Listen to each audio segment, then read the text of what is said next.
everybody, Holly here from HolliDay AnyDay, and I've got another Tipsy Tuesday tip for you today. So I've got a tip for you on how to make just make your own cranberry sauce without making your own cranberry sauce. So if you don't have the desire or the time to make fresh cranberry sauce, here's what we're gonna do. We're gonna buy some at the market, from the service deli. I mean, this probably would work with the stuff in the cans, but I don't know, I don't go quite that far.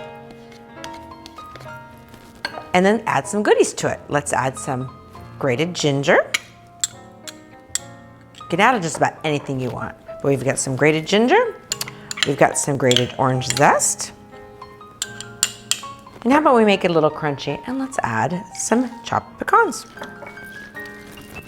Now, I don't think anybody's gonna know you didn't make this. There you go. Look how quick that was. It's easy breezy.